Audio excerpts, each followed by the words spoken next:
Oh, I guess I can. Come here. Yeah, I'll hold you. All right. I'm gonna light him up. All right, kids. My presence You guys ready? helps I'm gonna shoot my magic missile at this unit here. So shooting with that? Yeah, 5. Or is it 4s? No, you hit on 4s. Oh, but you reroll 1. Yes. You want more? You gotta go to the red. Their defense 3. Okay, so that's 2. Oh, I'm piercing. And you're piercing 1. Piercing 1. So you need so 2s. So take 2 damage. Okay. So on my shooting. So let's see if I get lucky. All right. You did 10. 9. They're wavered. So close combat. Yeah, let's do Over it. there with the palace guard. 12 attacks, John. I hit you on 3s. 3s hits. You're rolling 1s. And I wound you on defense 3, and you're crushing strength 1. 2s. So 3, 6, 7, 8. Okay, so I'm at 14 on a 10-12 unit, so don't roll double 1s. So if I do roll double 1s, they're wavered instead of routed. Before about that. No. It's real. I did not. Reroll. Okay, reroll. Every day I'm rerolling. Good dick. I don't know. I always envision the voice from. And you get to turn to face any direction. I just did. Abyssal's turn 6. All right. Well, let's see what's gonna happen here. You wanna just lean in front of my picture? Yeah. The Harbinger will charge the You're like those guys. Sounds good. So he'll pivot, and that guy will turn around so he can see the BSB. And if you'd be so kind to move my fleshlings 5 inches forward, get them to face the mage a little bit. Yeah, that looks pretty good. And then those guys, they'll just move up behind the fleshlings. You're a gentleman and a scholar. All right, so in the shooting phase, my only shooting attack is I'm going to fireball your BSB with the Ifrits. So 4 is to hit, it's the fireball, and that's what it does. Defense 4.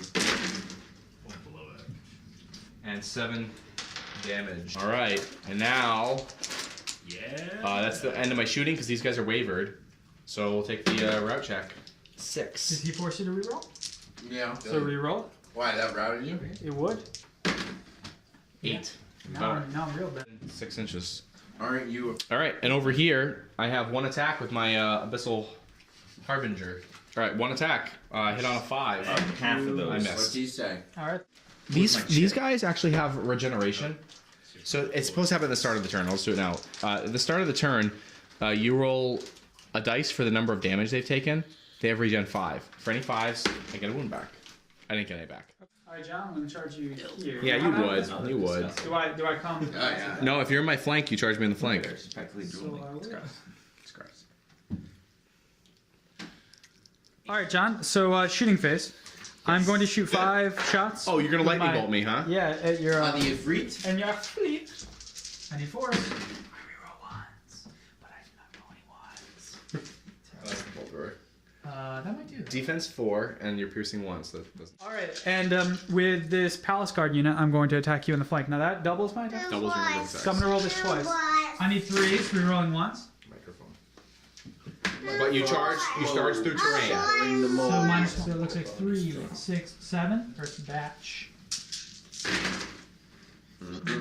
8, 9, 10, 11, 12, 13. And your defense 3. And defense 3. And Crushing you're strength crushing 1. strength 1. 3, 6, 9, 10, 11. So basically, you Anything but just need to double roll anything but Snake Eyes here.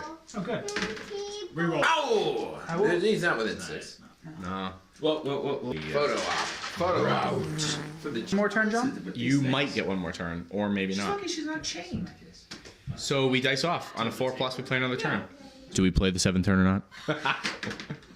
We do. We do play the 7th turn. He can move 10. So he's going to go like this, because he's an individual, and then he's going to go like this. I don't know. Sounds good. Alright, so I'm going to shoot your mage with my fireball.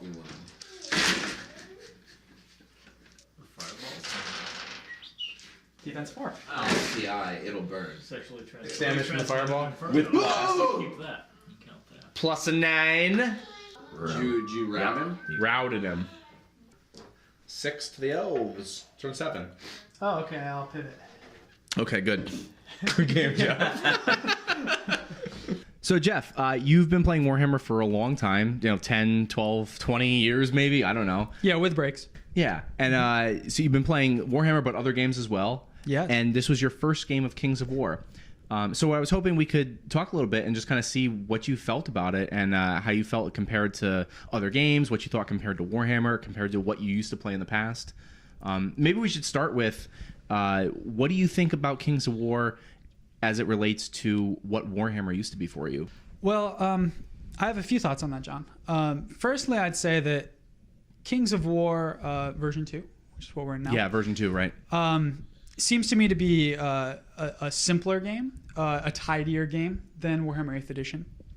I'd agree with that. There are fewer special rules. There are some army-wide special rules, but there are fewer rules in general.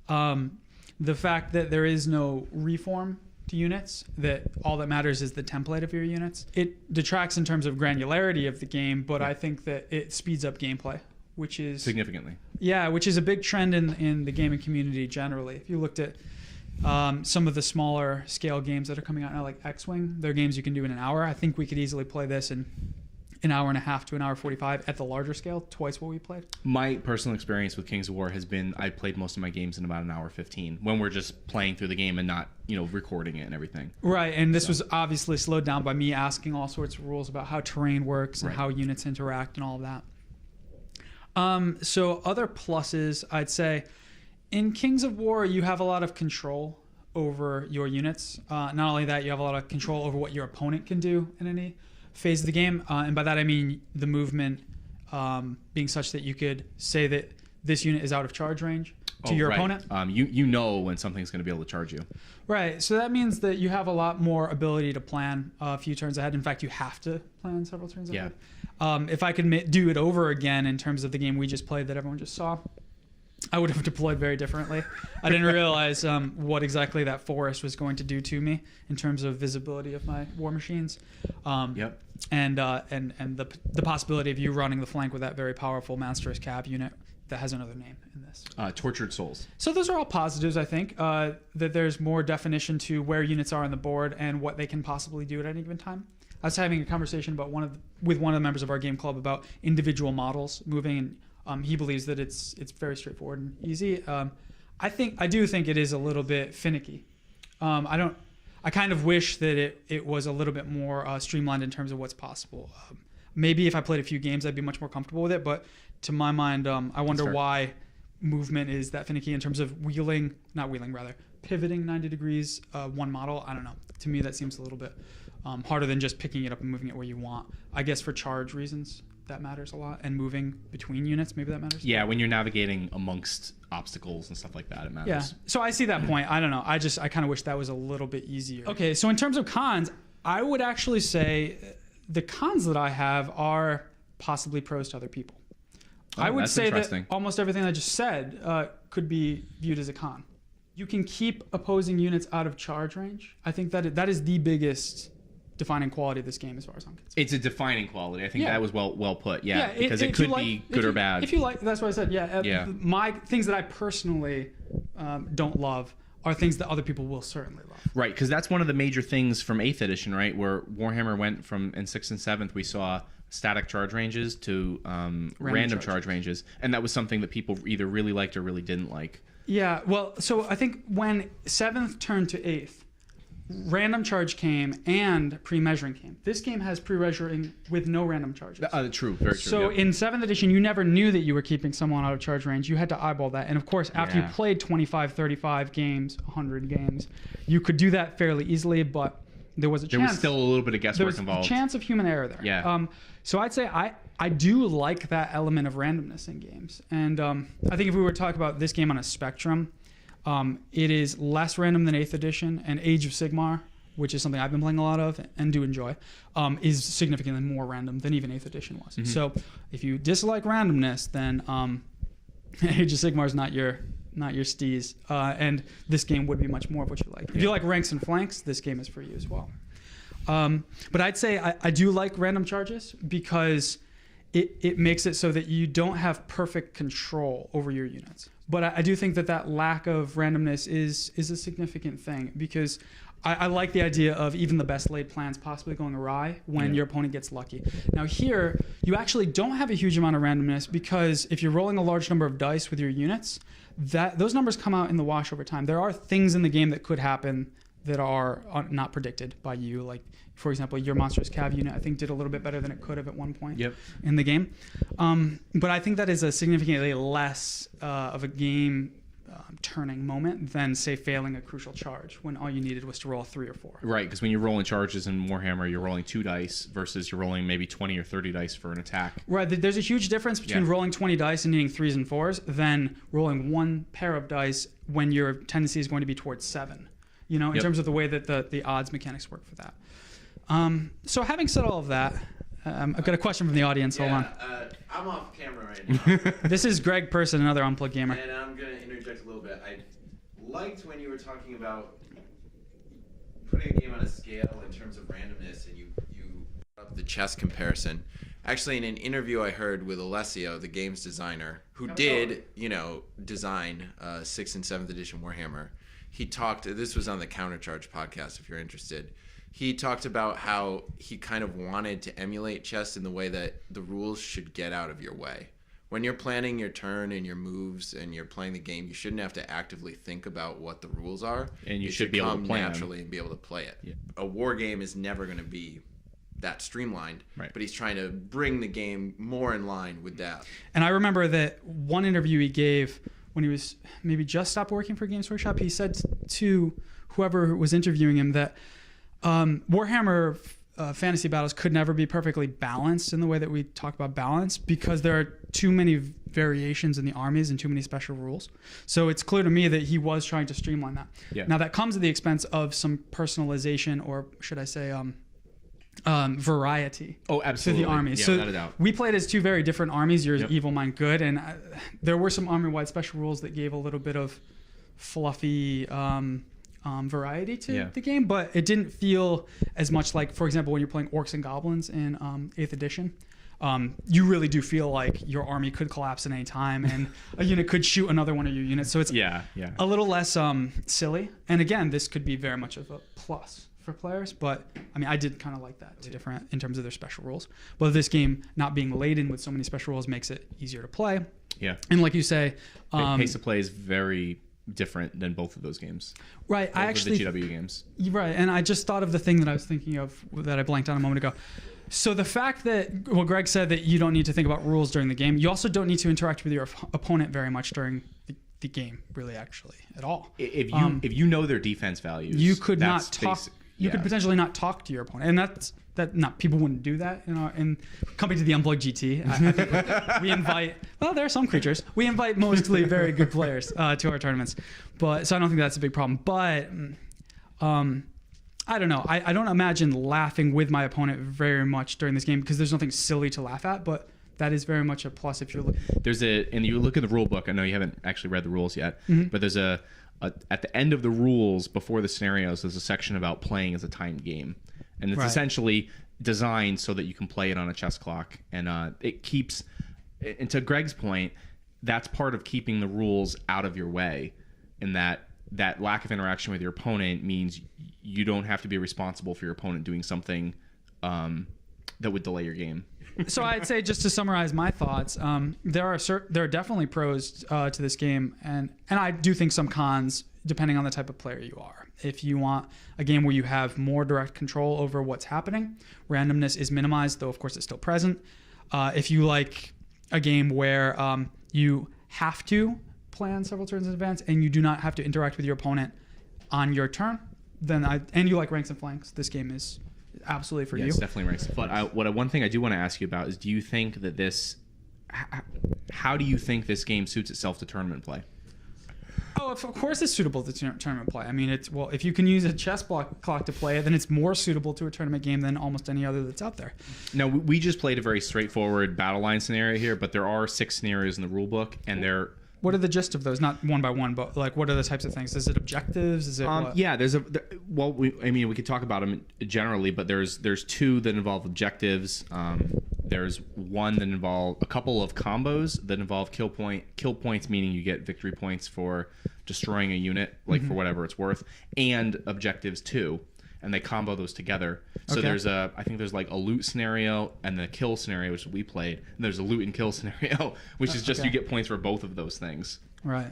And capturing the objectives is fairly well defined. It's just you have to have the only unit within range of the objective. I think this game, kind of as an aside, lends itself better to the way the objectives are written up, because you can't conga line, you can't have ridiculous unit formations, you can't summon models onto the table. So there's like some of the things in Warhammer that made objectives annoying to play with don't exist in this game. So you kind of get away with it. Though again, there's another example of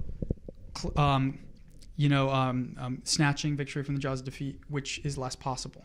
So if you can't do those sorts of things, then it means that if your opponent has planned several turns in advance, they could very much be playing the game the way they want to play it, and you have little to do. So I think that goes, there's two things with that. That goes two ways, right? One is that, yes, once a game starts to goes downhill for you, it's very difficult to claw it back, because it's more structured, I think, in the way things happen, and there's less of those possibilities for a random dice roll to just totally blow something up. Right. Or magic, of course, is not as dramatic as it was in Eighth. The difference in magic phases like that. But that goes to the other side too. When you are winning a game, it doesn't get stolen from you. It doesn't get stolen from you. When you have outmaneuvered your opponent and you have outplayed them, and it's turn 5, there's probably nothing they're going to do that's going to totally take you off the table if you have well executed your trap, let's say, or your your flank maneuver, or whatever it is you're doing. So that goes both ways. And we've played plenty of Warhammer games where you're on the winning side and then you lose, or you're on the losing side and you win. So it goes both directions. Though the question, I don't know if that's a good or a bad thing. Well, it's a question of what you want out of a game, what a player wants out of a game. Out of a game, yeah. I mean, when I think back to the 8th edition stories that I tell, usually it is about everything was going wrong and then turning point. So I agree with you. More of the stories, I think, happen about the crazy games, but I think I get more enjoyment out of the games where I have a better feel. I really like games where we both play a tactical game and we get a good outcome, or one person loses or whatever, but we had a tactical game of it. Yeah. I'm not sure I like the games where something crazy happens, but those are definitely the ones I remember more. Right. So I think that does definitely come down to person's game preference. Yeah, I really do think personal preference. Because there was always the thing in 8th edition where the game didn't go the way it should have. Okay. Right. And I think that was a source of complaint by a lot of players. But so we'll see after this game is taken up on the tournament scene for a few years. Yeah. If games going the way they should go every time is something that bores people, or something that they really wrap their heads around and love. Yeah. So I think it might be different types of gamers getting different things out of it. Being a first-time player, how easy was it for you to pick the game up? Right. So, I mean, I am a first-time player, but... Long-time gamer, but first-time player of this. Well, not even long-time gamer, long-time army scale, ranks and flanks gamer. And so for me, it was nothing to pick up. I mean, I could teach another friend how to play it tomorrow. Right. Probably. Like it probably took us 10 minutes to go through the rules, and you were like, "Yeah, I got this." Yeah, and a lot of that was just, hey, you know how it works in Warhammer. It's slightly different for this. Yep. So no, that would be really easy, I think. But even if I knew nothing about games, it would probably be easier to pick this up than 8th edition, because the rules are so much shorter, and things are so much more streamlined. So I don't think there's a high barrier of entry to it. In terms of ease of gameplay and getting your head around the mechanics, I think is very simple. Now, in the past, I know we've talked a lot about the movement, and that was probably, if I had to point something out, one of your biggest gripes about 8th edition was not necessarily about the game, but maybe about the way people executed their movement phases. Yeah. Do you think that this game is better or worse or indifferent in the way the movement will happen on the table, especially from a tournament standpoint? Yeah, well, I think a person who's sloppy with his movement is going to be sloppy in either game. No matter what they play. No matter what they play. Though, I do think here's where I do think it stands up stronger. Because I have so much more control in my turn over what you are able to do than in your turn for moving and charges. I think that I would demand that my opponent agree that things are the way they are before I finish my turn and we pass it over. So there I do think there'd be less problems. But anyone who picks up their unit without marking it and just starts doing something, there's always a chance that they're going to do something I find unforgivable. But I'd say that, no, I do think there's a little bit more control over that here, in that you don't have, oh, good God, like... the reforming where you have to keep the center the same. Oh my God. Yeah, so that was a little messier. I do like the fact that you just have blocks. that streamlines it. I like anything that streamlines a game, frankly. I think that that's the way all games are going, because the tedious historical gaming side of the hobby is on the way out, I'd say, for sure. And 3-hour games. 3-hour games are on their way out too. Yeah. Yeah. So this, you could play 2 hour-and-a-half games in a night at the club. Right, like when we go to club night, you could definitely get 2 games. Oh in. yeah, I'd say easily. And which is really, really nice, because for people like me, I don't know, I only get to play usually once a week when I go to club night, and being able to get 1 game in, it's like I've just maxed out at 1 game a week. That's all I can do. Right. And there, with Kings of War being a shorter game, we could go play a game at Kings of War, and then we could play a game at X-Wing too. And Right, we in have the same option night. to- Yeah. We're not locked into just doing this one thing all night long. That's another selling point, I think, of this game and some others. Yeah. Yeah. Well, I think that was a pretty good recap, kind of what we were thinking about the game here. And unless we have any more questions from the crowd, Peanut gallery. yeah, anybody? What future videos can we expect? I'd say topless but tasteful. The question Oh. was, what kind of videos can we expect? Yeah, exactly. What we'd like to do here is, And my kinda joke was topless but tasteful. Okay, moving on. Sorry. Go ahead. what we'd like to do with this is kind of do a series of videos. This one was not specifically about the Unplugged GT, but clearly we're interested in getting information out about the grand tournament that we run, which is going to be doing Kings of War this year. In April of In 2016. April 15th through 17th in basically Hartford, Connecticut. So you can check out unpluggedgamers.com for details. And hopefully we'll have some more videos coming out talking about some of the modeling opportunities, the scenarios, the size of the games we're going to do. Maybe we'll be talking about some rules for Kings of War. I don't know.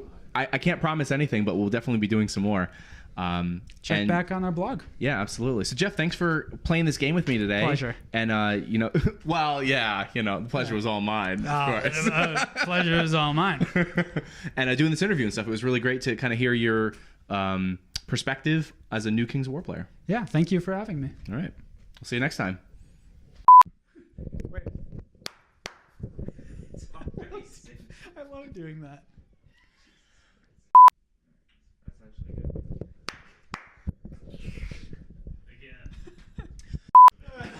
All right. One more.